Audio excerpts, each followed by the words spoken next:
Hello and नमस्ते everyone, welcome back to the channel Varsha home decor idea. आज का जो वीडियो है वो है हमारा वार्डरोब ऑर्गेनाइजेशन का। मैं अपनी वार्डरोब ऑर्गेनाइजेशन किस तरीके से रखती हूँ कि मेरी वार्डरोब हमेशा ऑर्गेनाइज बनी रहती है। फर्स्ट इस वाली वीडियो में मैं आप लोगों के साथ कुछ टिप्स शेयर करूंगी जो मैं हमेशा अपनी वार्डरोब को ऑर्गेनाइज रखने के लिए फॉलो करती हूँ। और नेक्स्ट वीडियो में मैं आप लोगों के साथ शेयर करूंगी कि कैसे मैं अपनी वार्डरोब को ऑर्गेनाइज करती हूँ। कुछ यहाँ पे ऑर्गेनाइजर यूज़ करती हूँ, कुछ जो भी चीज़ें मैंने यूज़ की है वो मैं आपके साथ फुल दोनों वीडियो में शेयर करूंगी।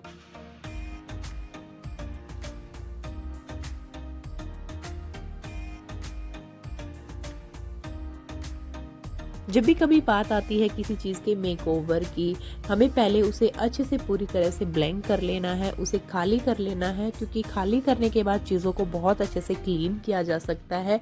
उसकी डीप क्लीनिंग हम लोग कर सकते हैं। सेम ऐसा ही मैंने अपनी वार्डरोब के साथ किया है। मैंने पहले उसे अच्छे तरीके से पहले खाली किया और उसके बाद उसे क्लीन किया है।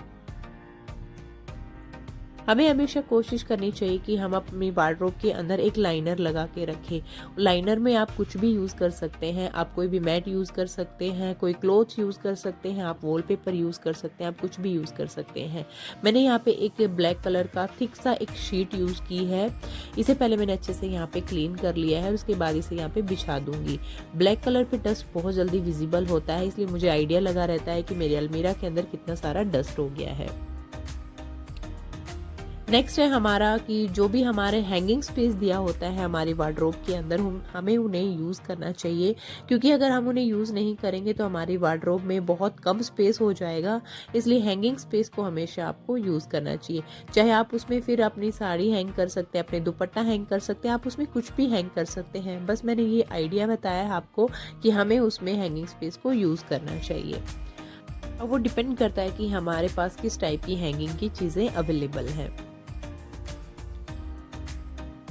मैं हमेशा अपनी वार्डरोब के अंदर इस टाइप के पाउच बैग को यूज़ करती हूँ। ये सबसे ज़्यादा अच्छे लगते हैं मुझे अपनी साड़ी वगैरह को रखने के लिए, क्योंकि साड़ियों को अगर कई बार शिफॉन की साड़ियाँ होती हैं जिनको अगर हम हैंग भी करते हैं तो वो उतनी अच्छे से हैंग नहीं हो पाती, उनका कुछ पार्ट निकल आता है अगर हम उन्हें प्रॉपर तरीके से पिनअप करके हैंग नहीं करते हैं। तो इस टाइप के पाउच बैग के अंदर आप इन्हें कंप्लीट पेयर के अंदर रख सकते हैं। लाइक इनके नीचे की जो लाइनिंग होती है, जो लहंगा होता है, उनको, अपने ब्लाउज को, अपने और भी कुछ एक्सेसरीज आपकी अगर आपकी साड़ी के साथ में दी हुई है तो आप इस पाउच में अच्छे से उन्हें कंप्लीट रेडी करके रख सकती हैं, ताकि कभी आपको ज़रूरत लगे, कभी अर्जेंट हमें ज़रूरत पड़ती है कि हमें लाइक कहीं जाना पड़ गया बिना प्रोग्राम के ही, तो आप उन्हें ढूंढना ना पड़े इधर से उधर, वो कंप्लीट सेट में आपको मिल जाए।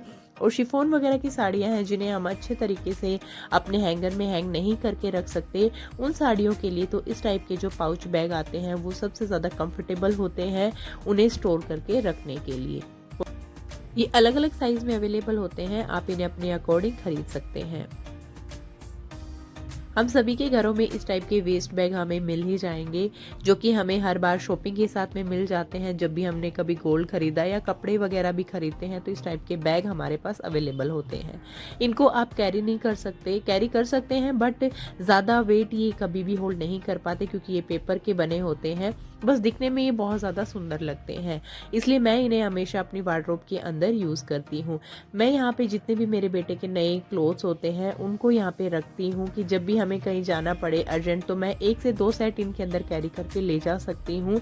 और वैसे भी उसके न्यू क्लोथ्स के लिए मैं इस टाइप के बैग यूज़ करती हूँ, ताकि कभी भी मुझे अगर उन्हें जाना है या कभी भी मुझे उनकी ज़रूरत लगती है तो मैं फटाफट से अपने इस टाइप के बैग को निकालती हूँ और उन्हें यूज़ कर लेती हूँ। तो इस टाइप के वेस्ट बैग को आप अपनी वार्डरोब के अंदर यूज़ कर सकते हैं और थोड़े से पैसे बचा सकते हैं अलग से कोई ऑर्गेनाइजर उनके लिए खरीदने की बजाय। हमारे क्लोथ्स के साथ हमेशा टैग लगे हुए आते हैं, वो भी हमें तुरंत उनको कट कर देना चाहिए जब भी हम नए कपड़े लेके आते हैं, क्योंकि अगर हम उन्हें कट नहीं करेंगे तो वो वैसे भी हमारी वार्डरोब के अंदर एक क्लटर क्रिएट करते हैं, चाहे वो फिर हमारी किसी भी चीज़ के साथ होते हैं। क्योंकि अर्जेंट अगर हमें कहीं जाना है, हमें सीजर नहीं मिल रहा है, हम उसे ऐसे ही तोड़ते हैं तो कोई ना कोई थ्रेड भी निकल आता है और वो हमारे क्लोथ्स को वहाँ पे ख़राब करता है और हमारी वार्डरोब के अंदर एक क्लटर क्रिएट होता है। मैं हमेशा कोशिश करती हूँ कि मैं अपने कपड़ों की हमेशा छोटी फोल्डिंग ही बना के उन्हें रखूँ। डिपेंड करता है हमारी साइज़ और स्पेस पे कि किस टाइप का हमारे पास साइज़ दिया हुआ है और किस टाइप का स्पेस हमारे पास दिया हुआ है। बट जितनी भी फुल स्लीव की वो टी शर्ट्स वगैरह होती हैं उनको मैं हमेशा इस तरीके से छोटी फोल्डिंग बना के ही उन्हें अपनी वार्डरोब के अंदर ऑर्गेनाइज करती हूँ। कोशिश कीजिए कि आप अपनी वार्डरोब के अंदर कुछ इस टाइप के ऑर्गेनाइज़र यूज़ करें। आप कोई भी कार्टून बॉक्स भी यूज़ कर सकते हैं, ज़रूरी नहीं है कि आप बास्केट को ही यूज़ करें। बस इस टाइप की बास्केट के अंदर आप छोटी फोल्डिंग बना के रखेंगे तो वो ज़्यादा अच्छे तरीके से ऑर्गेनाइज दिखेगा, ना कि जो हमने बड़ी फोल्डिंग अपने क्लोथ्स की बनाई है वो।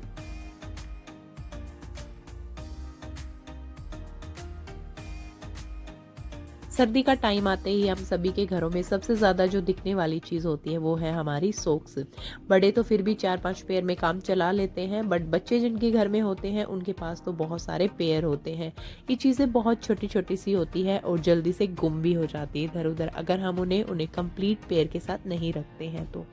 मैं अपनी सॉक्स को कुछ इस तरीके से पहले फोल्ड करती हूँ और फिर उनका रबड़ निकाल के इन्हें अंदर की तरफ फोल्ड कर देती हूँ। मैं इसी तरीके से सारी सॉक्स को पेयर करके रखती हूँ ताकि वो इधर से उधर गुम ना हो जाए। अब इनको सेम ऑर्गेनाइज करने के लिए मैं एक बास्केट का यूज़ करती हूँ और मैं सभी सॉक्स को उस बास्केट के अंदर यहाँ पे पेयर में रखती हूँ ताकि मेरी वो मिस ना हो और वो अच्छे तरीके से बनी रहे। इस तरीके से रखने में ये ज़्यादा सुंदर लगती है। अक्सर हमारे घर में चीज़ें गुम होती हैं तो वो है हमारे हैंड टॉवल या फिर हमारी सॉक्स का पेयर। अब सॉक्स को तो हमने अच्छे तरीके से रख लिया है, सेम ऐसा ही हम करेंगे हमारे हैंड टॉवल और हमारे हैंकी के साथ में भी। छोटी छोटी चीज़ें ही अक्सर हमारी वार्डरोब में गुम हो जाती हैं। इस तरीके से मैं एक बास्केट यूज़ करती हूँ और जितने भी मेरे हैंड टॉवल है, हैंकी है, उनको स्टोर करके रखती हूँ। कभी भी हमें जाना पड़ता है तो हम अक्सर ढूंढते हैं कि हमें हमारा हैंकी नहीं मिल रहा है, तो इस तरीके से आपको हमेशा ये टाइम पे मिल जाएगा। मैं जितने भी मेरे अंडरगारमेंट्स होते हैं या सैनिटरी नैपकिन्स वगैरह होती है उनको मैं कुछ शॉपिंग बैग के अंदर इस टाइप से रखती हूँ, क्योंकि मैं उन्हें डायरेक्टली अपनी वार्डरोब के अंदर नहीं रखती हूँ। कभी अननोन अगर कोई हमारे घर आया है और हमें उसके सामने अपनी वार्डरोब को ओपन करना पड़े और ये चीज़ें अगर सामने हो तो वो दिखने में ज़्यादा अच्छे नहीं लगते हैं, इसलिए मैं हमेशा अपनी वार्डरोब के अंदर इन्हें हाइड करके इस बैग में रखती हूँ। ये थी कुछ टिप्स जो मैं अपनी वार्डरोब को ऑर्गेनाइज करने के लिए यूज़ करती हूँ। आज की वीडियो में बस इतना ही। नेक्स्ट वीडियो में मैं बताऊंगी कि मैं अपनी वार्डरोब को कैसे ऑर्गेनाइज करती हूँ। चलिए मिलते हैं नेक्स्ट वीडियो में। Till then take care, bye bye.